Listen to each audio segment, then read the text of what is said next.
big sound in a small town, far away from the big city lights, making music every night.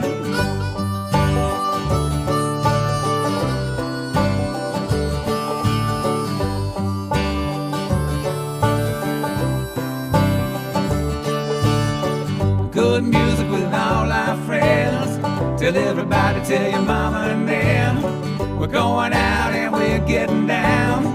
A big sound in a small town. A big sound in a small town. A big sound in a small town.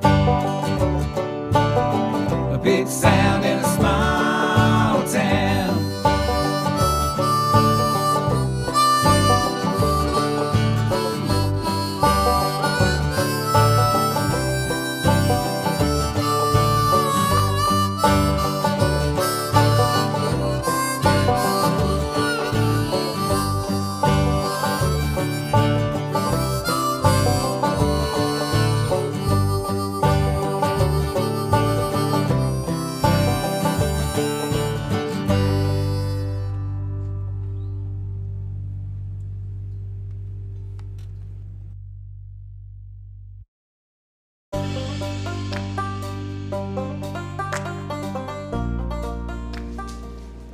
Hi, and welcome to Big Sound Small Town. I'm your host, Sandy Carlton, and this is a podcast about the lives and stories of the musicians, writers, artists, and their associates that have their roots in the small towns and communities across America. If you like what you hear, tell somebody. Enjoy.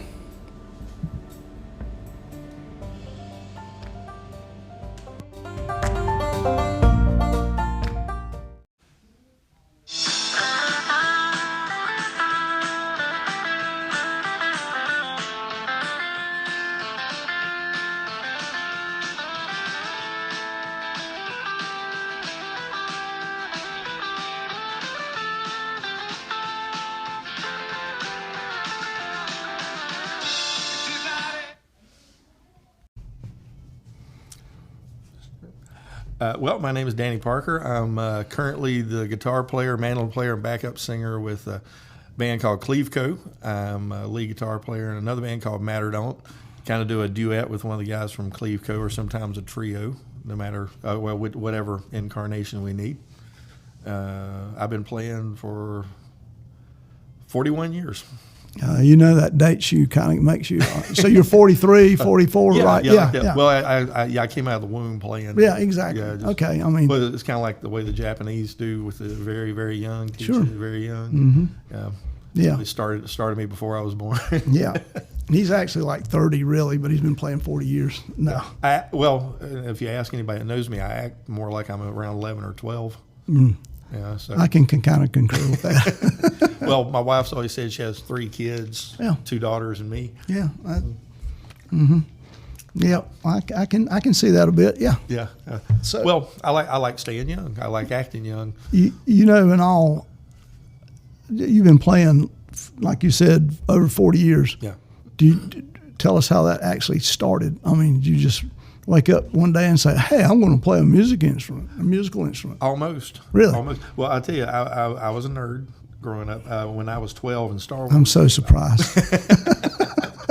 Well, I'm not saying I'm not one now. I might still be. It's more acceptable now, though. True. Yeah, like true. the Yeah. Geek Squad and stuff. Sure. But no, when I was 12 and Star Wars came out, I was a huge fanatic, and I loved the theme song. And so they came around, I think, the 6th grade and asked if people wanted to start in band, and this is like 78, I think. And, well, I don't know how I knew it, but it was a trumpet that was playing the Right. Star Wars. And so I said, I want to do that. I want to learn how to play that song. And so I joined band. Got the cornet because trumpet was already taken. Sure, that's the way it that's works, the smaller version. Mm-hmm. And so I tortured the cows and pasture behind my dad's house trying to learn how to play that. Did you learn to play Star Wars on the cornet? In my head, I did. Oh, I'm sure the neighbors would disagree as to whether or not I nailed it. But I'd walk around out in Dad's garden next to the pasture, and I think I'd scare the cows. So anyway, that was kind of the seed of it right there. But I joined band, and I was in there for 3 months. And honestly, I didn't get along too well in there. I was having trouble learning to read music. It's just not, my head doesn't work that way. So I gave it up to go to drama class. But when I was, my brother, now I can mention my brother's name. I'm Pud's brother. Anybody who knows him, Glenn Odell Parker Jr. Pud Parker. Known by Pud, by everyone. Everyone. He always had a guitar around, and he played. Drove me crazy when I was little with House of the Rising Sun, so I can barely listen to that song now. But he always had a guitar around, but I never really thought about it. And then I was 15. I don't know why I remember that, but I'd just gotten into Zeppelin really bad. And that was probably part of it. But there was an electric guitar just sitting there one day, and I do woodwork and craft and metalwork and stuff like that, and I like just knowing how to do stuff. So I said, I can do that. So I picked up the guitar, and he had a Mel Bay chord book. Oh, yeah. All musicians. Sure, everyone has that, yeah. And I picked it up, and the first chord I saw was a D, so I started learning that badly, started teaching myself, trying to figure out what it all, how it made sense.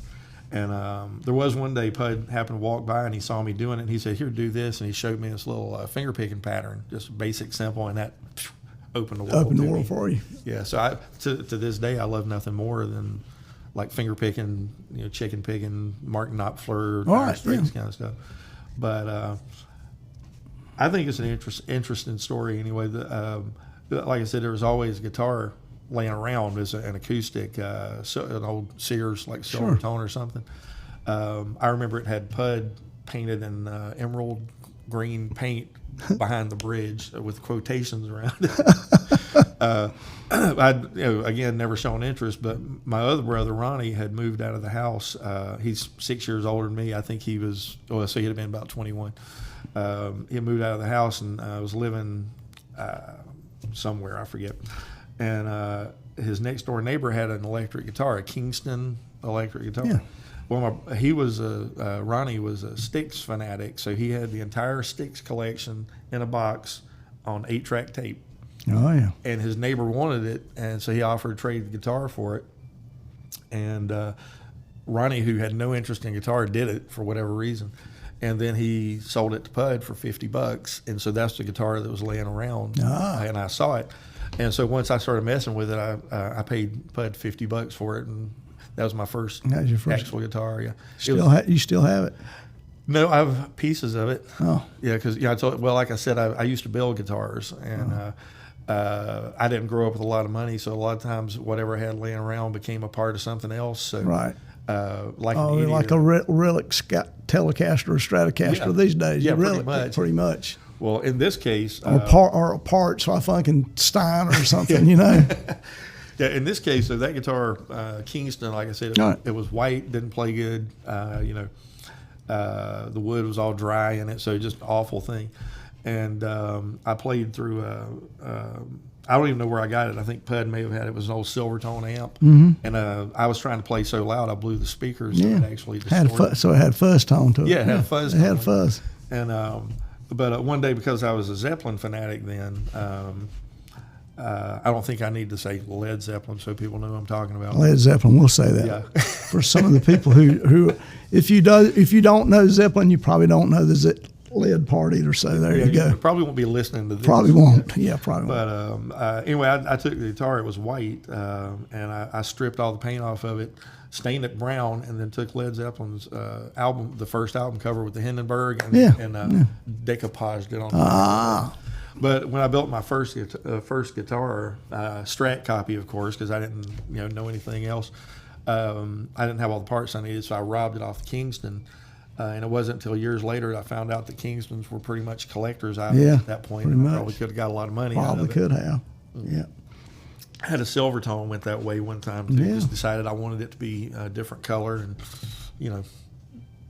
so that's how I started anyway. I mean, I just played for myself around the house. Didn't really have anybody to learn from, so I did the same thing that we all did back then before the internet and YouTube and tablature. And just listen to records and try to play along. Drop the needle. Yeah, wore out tapes, rewinding them. Yeah. Yeah. And got everything wrong. Yeah. Oh, yeah. Of course you do. Yeah. You still playing a band that does that?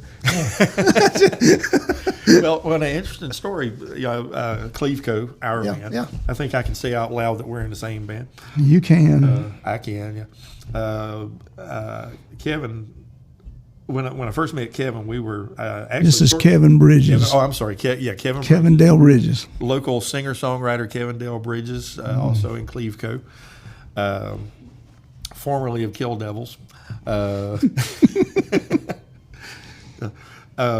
Anyway, I met him when we were 15. He was already playing. I think he'd been playing a couple, 3 years, bass and a little guitar, and was singing in bands.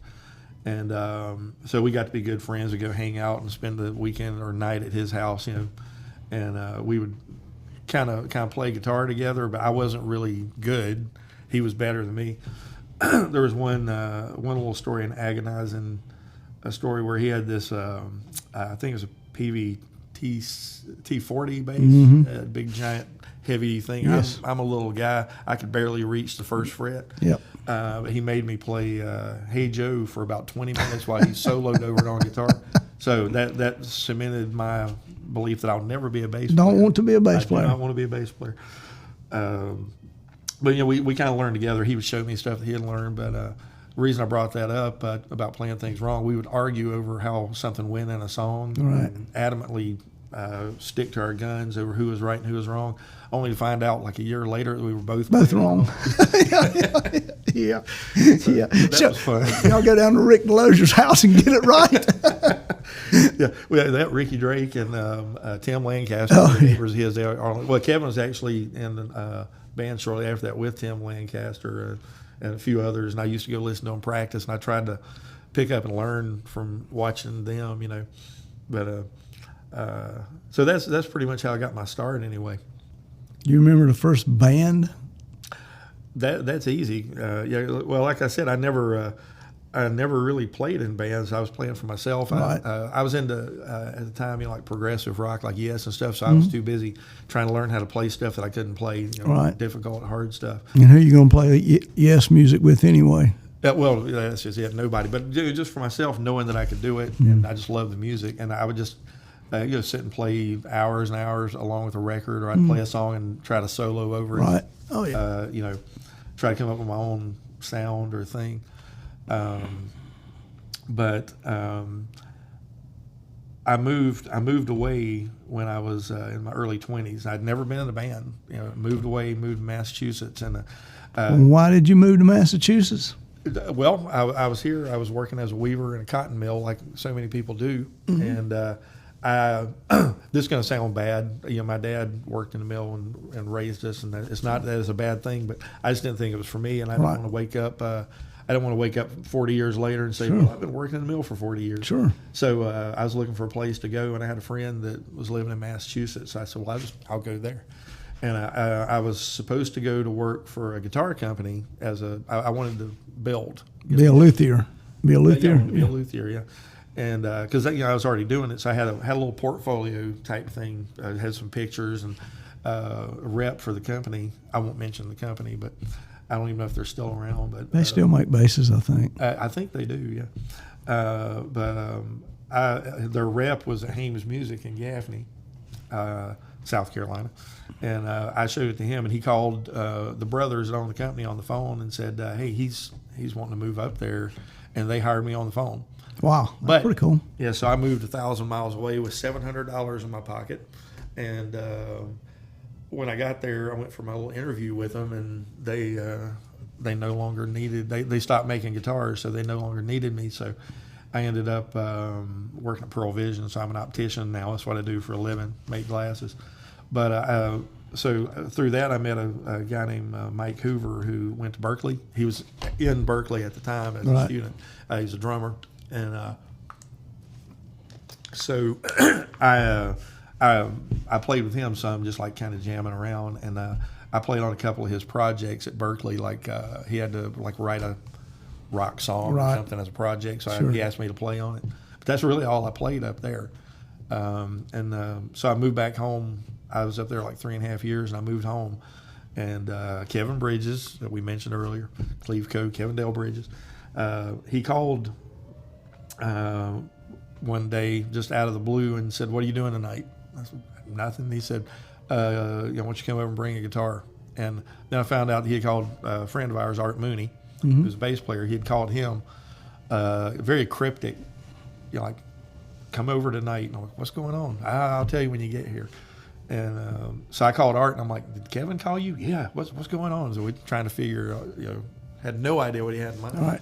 So we showed up at his house, and he said, "I want to do like a band thing, maybe like play coffee shops, do a little trio." He said, "Just throw some songs out there." And I think he'd been writing some songs at the time. And so we're like, "Sure, let's do it." I'd never been in a band, so it was new for me. And so we just kind of just started jamming over some stuff that Kevin had in mind. And we were just doing that for a while. We just meet over there and kind of practice. Just the three of you? Yeah, just the three of us, go through some stuff. And then Kevin was having a house built next door at the time, and was going to have a full basement. So when the house was finished, he said, "You know what? Why don't we get a drummer and just turn this thing full electric?" Speaking of full electric, yeah, the siren's not for us. Hurricanes coming or a meteorite. Yeah, we're going to finish this in the air shelter, or the not air shelter. What is it? Bomb shelter. Bomb shelter. Yeah, I don't know where the air came from. Air raid. Air raid. That's what I was trying to. So, we're under attack. Maybe at this point we don't know. That's kind of cool. So I'm assuming these mics are sensitive enough to pick that up real. I'm thinking this will be in it, which is pretty cool. Yeah. You have a first. Well, that's cool. We'll be like speaking of Zeppelin, with the airplane flying over, and he says, "Nah, leave it." Yeah, not leave it. Yeah, leave it in. Yeah, it's good. Pretty much what we're going to do.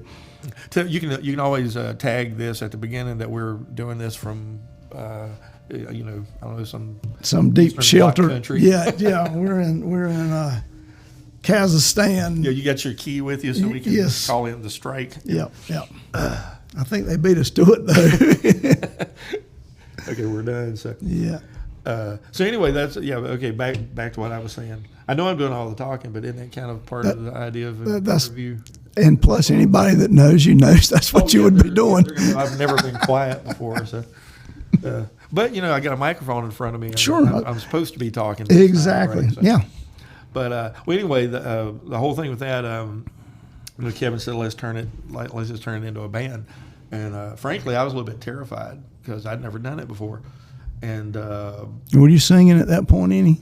Well, yeah, actually, I did start doing the backup almost immediately simply because it needed it. Right. But I've never considered myself a singer. I don't like my own voice. I will say, a few people have told me I have a good voice, but they're too close to me for me to believe them. Yeah, I understand that. Yeah. And although my oldest stepdaughter Megan, she is a chorus teacher. She is and a music teacher now. So I guess maybe hers was a professional opinion. Yeah, we could say that. Yeah, I've stood next to you on stage, so you got a semi-professional opinion. Hey, you're more professional than most people. You've been doing this long. Oh no, man! You're not going there, are you? Oh yeah. Hey, okay. Hey, I'm old. Yeah. You point the finger at me, I'll point it back. I always say, if you open the window, I will climb through. Well, I know that is true. But anyway, back to the long and boring, almost interesting story. Art Mooney was manager at Hames Music at the time, so he knew everybody, every musician, still does. Yeah. And he hooked us up with a drummer called Shannon Coon from out of Spindale. And somewhat kin to one of my guests, Hicks. Hicks, yeah, his younger brother. Okay. And so the first practice that we had, I had gone to my cousin's, I think 40-something birthday party the night before on a Saturday night, and we were going to practice at 12 o'clock Sunday.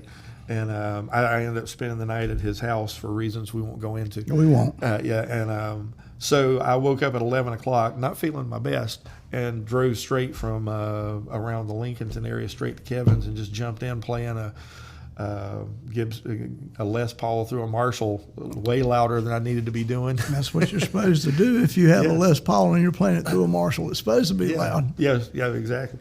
But this will sound a little trite, I guess, but to me, the first couple of songs we did, it just everything just kind of fell into place. Yeah. It was like this is right. Shannon's an incredible drummer, and he just fell right in the groove. And I'm like, man, this could be something. But I was still terrified because I'd never done it. I mean, out live, right? Yeah, and I this is going to sound like I'm trying to get some humility here, but I've never. I just didn't consider myself good enough for it. I was just playing in my bedroom or right. to my mom in the living room because I knew she'd love it no matter what. I just didn't think I was good. But I will give Kevin credit on this. He was pretty much sort of grew me toward doing solos and playing right. lead because he just said, you got it in you.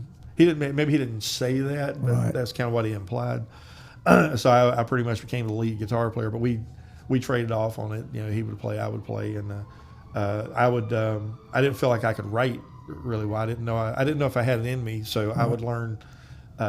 Like he would give me recordings of songs, and he would have played something over it, and I'm like, well, I'll just learn that and play what he played. So it took a while before I felt comfortable enough to kind of play what you play what I was put your signature on it. Yeah. Which I eventually did. Speaking of that, probably at that point, if we'll step it back, I might have already played with Art Mooney. Oh, actually, yeah, you probably. I probably had. Yeah. Probably had already played and moved on. Yeah. Yeah, I think you had. Well, I forget dates. I never know what day it is. I never know what year it is.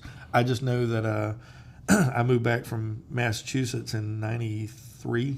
I think late 93. Oh, yeah, I'd have been done. And I think we started that band. I never mentioned that. We called that band the Snake Handlers. Yeah. Right. Well, they went on for a pretty good, successful run. Yeah, I think so. 20 years. Yeah. Yeah. Although the name changed a little bit, kind of like every musician mentions Spinal Tap. We did go through a kind of a run of drummers for a while there, but yeah, it lasted quite a while.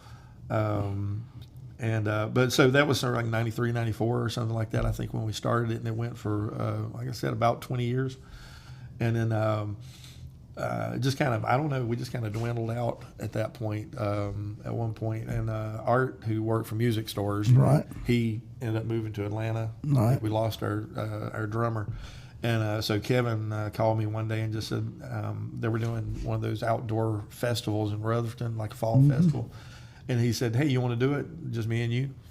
And, I know that was 25 years ago. Yeah, because I just met my wife. That was the first gig I think she came to. Right. So we went up there and did a duet, and Kevin had changed the name to the Dancing Hobos right then. And then, so we did that show. We may have done a couple others, or a few others. And then Art ended up coming back from Atlanta after about 6 months. He said, hey, do you mind if I jump back in? I'm like, yeah, sure. So then we got another drummer, Chris Green. Yeah, Chris Green. Yeah, Chris Green, playing congas, and we just did an acoustic thing. So before that, the Snake Handlers, we thought we were hard rock. Right. Other people may have disagreed. but yeah, we were doing, and there's about 95% original tunes, stuff Kevin and Art wrote. Right. And just enough cover tunes to keep people from throwing bottles at us. Yeah, you have to do that. Keep having to build a wall of chicken wire around. Sure, you have to do that. You have to do some covers, no matter who you are, just about. Yeah. So anyway, the Dancing Hobos became the acoustic thing, and then I guess we just sort of dwindled out. Stopped having as many places to play or whatever. Just life happened. It's a band. Yeah. Shelf life. To this day, we never officially, nobody ever said the words "we broke up" or "we're no longer a band." Right. So we just kind of dwindled out, and then in the interim, there was a guy, Tyler Melton, who was also in Kill Devils with Kevin. Mm-hmm. He was working. Kevin and Art had owned a music store in Bowling Springs, North Carolina, for a while called Bulldog Music, and he was working for them. So that's how I met him. And he was in the Dancing Hobos for about the last year that we actually played. So I knew him that way. And then Art started playing bass for a band called Matter Don't. Mm-hmm. And so I got a call one day, and they said, look, Tyler is going away to Luthieer school for about 10 months, and they're looking for a guitar player to just fill in. Would you be interested? And I wasn't doing anything, so I said, sure. So I went and practice with them, and again, felt pretty good. We just jammed and stuff. They were doing old cover tunes and things like that. And you'd played with Art before, so you were comfortable there. Yeah, very comfortable. So I started playing with them for a while. Tyler went off to school, and I filled in for him. Art left, Matter Don't, and Billy Hedgepeth, the bass player, one of their older bass players, he came back, and so that was a 10-month gig that turned into a 5-year gig. Oh yeah! Because when Tyler came back from Luthieer school, they had grown to like, well, they liked my playing. Right. I fit pretty well with them. And speaking of Tyler Melton, he also was a member of Dirty Grass Soul for a while. Oh yes, I'm sorry, I didn't mean to leave that out. Yep. When Getting the chronology. This, I didn't mean to leave that out. Getting the chronology in order. Yeah. So, and he's young and quite talented. He is much younger than us. I don't know why he wanted to be in a band with a bunch of old guys, but. So anyway, so I ended up in Matter Don't for about 5 years, 5.5, and frankly and honestly, we were playing. Getting home at like 3, 4 in the morning, playing clubs and bars, places like that all over. And I'm getting older and just got tired of coming in late. So I called Daryl Smith, who's the founder and leader and guitar player in Matter Don't. I called him and I said, "Look, I'm just gonna have to quit. I'm done. Just tired of this." And he reluctantly allowed me to quit. And then. So I did nothing for a little while, and then Kevin Bridges, yet again, because I'm somehow linked with him for all eternity, I guess, as a musician. Yeah, I actually often wondered if you could play without him. I'm not sure. I'm not going to compare us to Lennon and McCartney or Tyler and Perry, but well, the thing is, Kevin and I'll sidetrack. Kevin and I've been, I consider him my best friend. He may argue with you on that, but. We've been friends since we were 15, and we were kind of coming up together. Even though he was ahead of me in the playing department, we were kind of coming up together and learning together.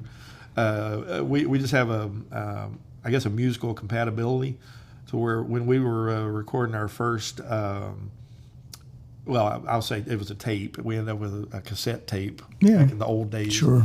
The first Snake Handlers. We did it in Kevin's basement. We had everything set up down there, but the recording equipment was in his kitchen upstairs, up the spiral staircase of his house. Mm-hmm. And so Art was recording us and mixing us, and he had so much trouble determining which guitar was which that he had to trace the lines and go, yeah, this is Danny and this is Kevin, and then he had to pan us hard left and right. Because y'all had played so much together. Yeah, because we sounded like you couldn't tell apart. And even now, I go back and listen to some of that stuff, and I'm not really sure who did what. Yeah, I'll listen and go, I'm not sure if I played that or if that's Kevin. I think that's pretty cool. And then I'll hear like a slight mess up, and I go, well, it must be me. No, it's Kevin. Couldn't be Kevin. But so that's pretty much my story. The thing now, Cleveco came about. Kevin called me, said he'd been writing songs again, and want to get together and jam. And I'm like, sure. And I was still doing Matter Don't at the time. And I want to make it clear, I didn't quit Matter Don't because of this band. Right. It was just, I didn't, the whole getting in late and just getting too old for that kind of lifestyle. So I said, sure. And so I went over and started playing with him a little bit. And Chris Green, Chris Green, who was former drummer for the Dancing Hobos and an old friend from high school.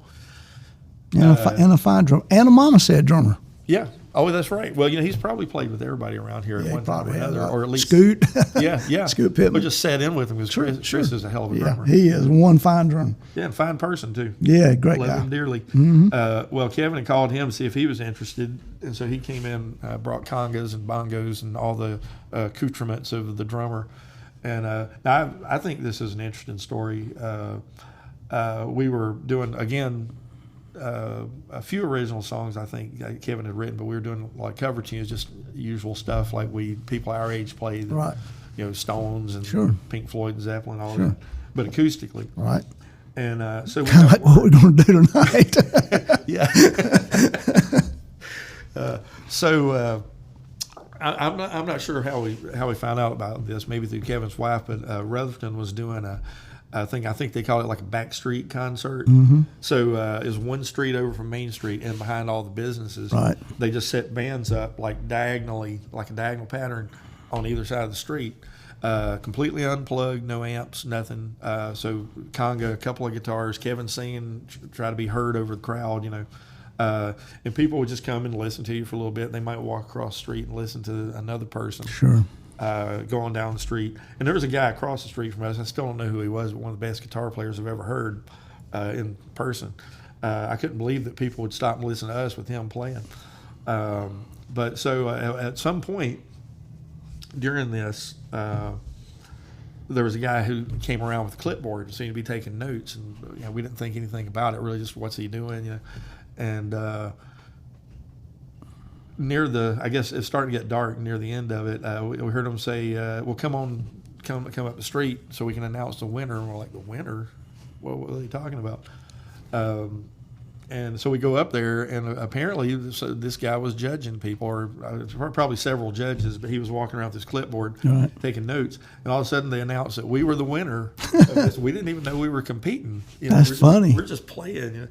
And did you have a name at that point? No, we were just like Kevin, Danny, and Chris, or Kevin, Chris, Danny, whichever order. Yeah. Yeah, and so they gave us a check for $150. And we got this big trophy that was about as tall as me, which is not saying much. About 3 feet, yeah. I'm elfin, hobbit-sized. A trophy with our names engraved on it that I've never seen outside of that name, because it's apparently in the town hall in Rutherford. Oh, really? So that was the birth of Cleveco. And then at that point, shortly after that, I know Kevin called me, or I was over there or something, and he asked me if I remember Sandy Carlton from Mama Said. And I said, yeah, kind of. I think so. I mean, I'd come see you guys play before, but I don't think I'd ever actually met you. And that was when you got introduced as a bass player in Cleveco, and the rest is history. I hate to use that phrase. Yeah. Kind of true. Well, I was really hesitant about that. Really hesitant about that because I had to follow your other bass player, Art Mooney, who is an incredible bass player, incredible musician. Absolutely. Art, you're a jerk, man, but you are an incredible musician. Absolutely is. And that was worrisome. And I had at that time had kind of retired from the business, yeah, y'all were really nice. Well, and appreciate that from my end. And my perspective. You know, the three of you were really nice, and you didn't expect me to play like Art. So to this day, I'm probably still a little uncomfortable as a bass player with you guys. Oh. And that's been what, 6 years or six or 7 years, and but. No reason to be uncomfortable for that. Oh, I have other abilities that sometimes compensate. Well, that is right. Other things. See, that's something I wonder about. You know, you have your podcast here and you do interviews, but nobody's interviewed you yet, and you've played with everybody around. So at some point, you need to be interviewed. No, it's a boring story. Yeah. Well, I kind of doubt that. I thought mine was going to be boring, but apparently it's not. It's not as boring as I thought it was. Maybe. I don't know. I'm not somebody listening to this later. They'll tell you. They'll tell you. Yeah, I'll see if I get 5 listens. Or you get 5 listens, or we get some comments. Don't let Danny Parker back on there anymore, ever again. Well, like I said, to be honest, I'll tell this part of the story. I know you asked me early on when you decided you were going to do this podcast. Somewhere around the very beginning, maybe. I think you just told me you were thinking about doing it and asked me to do it, but I told you at the time I've never really thought I had any interest in stories. I mean, I've never sold my soul at the crossroads. Damn.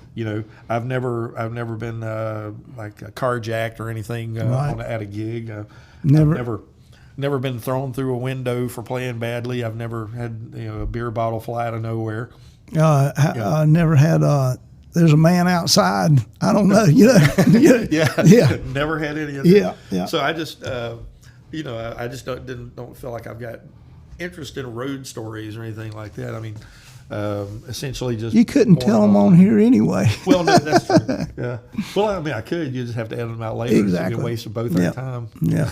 I wouldn't edit them though. That's the bad thing. Well, that's the part I'm worried about. Yeah. Because, but I mean, really, the stories that I have are nothing I never thought were particularly interesting. Other than kind of joke stuff. We used to make jokes about the Spinal Tap drummer thing, how we'd go through drummers, because we had a couple that would come in and sit in with us and disappear, or they didn't fit or something like that. And, I kind of gathered that when I first started playing with you guys, and y'all would talk about it, and I was thinking, this is Spinal Tap right here. Yeah, that's us. Before y'all ever said that, I don't think did any of them die? No, I don't think we've had that, at least.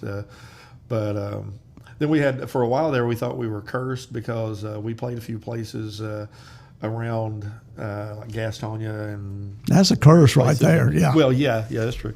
But we played a few places around that would later, like some tragedy would happen, like the place burned down. In fact, we even had that with Cleveco, in Columbus. Oh, yeah. We played, and that's right. Yeah. Like 2 weeks later. Yep. So we thought we were cursed. Yeah. But other than that, I just don't have any cool. It could be because we rehearsed right behind the graveyard that has a guy in it that fell out of an airplane. That could be.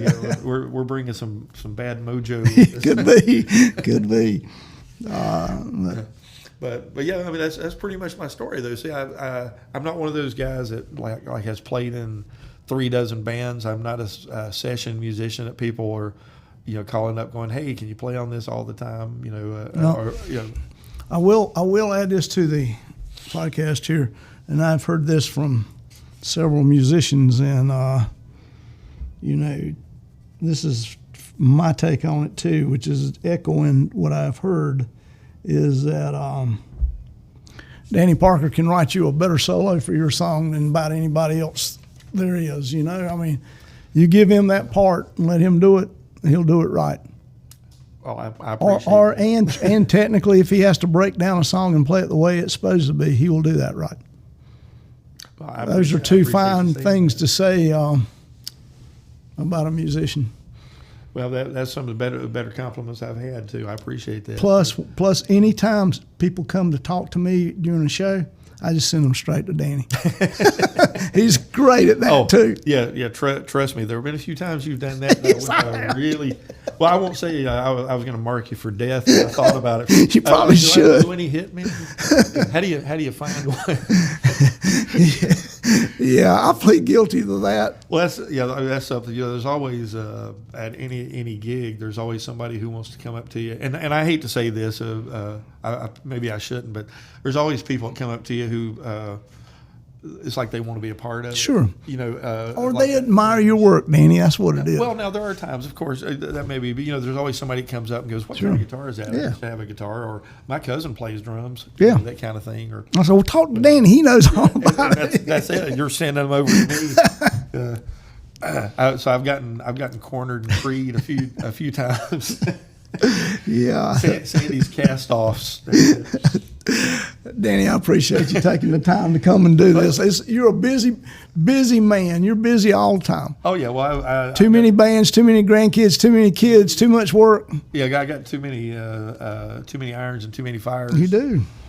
I was just telling Daryl from Mandolinist the other day. I said, he said something like, you know how to do 100 different things. And I said, yeah, the problem is I let people know that. Yeah, you do. If people didn't know that I have a lot of interest and things like that, they'd leave me alone. I would get you to do stuff for me too, but I'd have to wait in line so deep that my pecking order's pretty far down. So the good thing is, as far as like guitar work and stuff, people don't ask me too much. I do still kind of work on them and do a little bit here and there. I don't really build much anymore, but.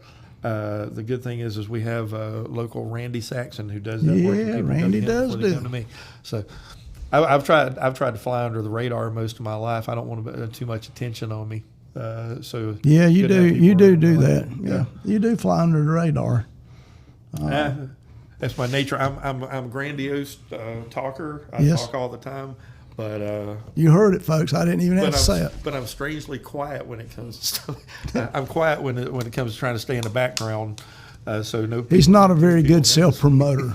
He does not promote himself very well. I don't. Well, that's why I said I don't want it to sound like I'm trying to be humble. I just I don't want it to seem like low self-esteem. Hey, it's a therapy session. Yeah. That's it. Yeah. There's a couch behind me. Is it right if I just? I charge if you get on that. No. Oh, okay. Yeah. Okay. Yeah. No. Start getting the psychology. Yeah. Exactly. We switched from from being an admirer to a guy who's going to have to work. Yeah, you actually have to do something. So right now I'm doing this as an admirer of yours. You go to the couch and then I charge you, and it's all. Well, do you take a card, or you have a card reader? Anything? Yeah, I got a card reader. Sure.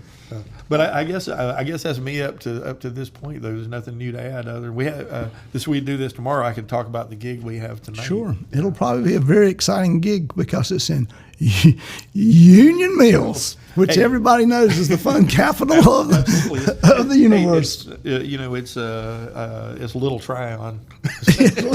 Little Tryon. That's a pretty funny way to put it. All right, folks, you heard him here. You heard Danny's story. I've been badgering him, and he finally relented and gave in. I'd like to say I finally found the time, but not that. I finally just gave in. All right, that works good. Thank you again, Danny, for doing this. Thank you for having me, Sandy. It was a blast, actually. I had fun. Appreciate it. I'm glad you did. All right.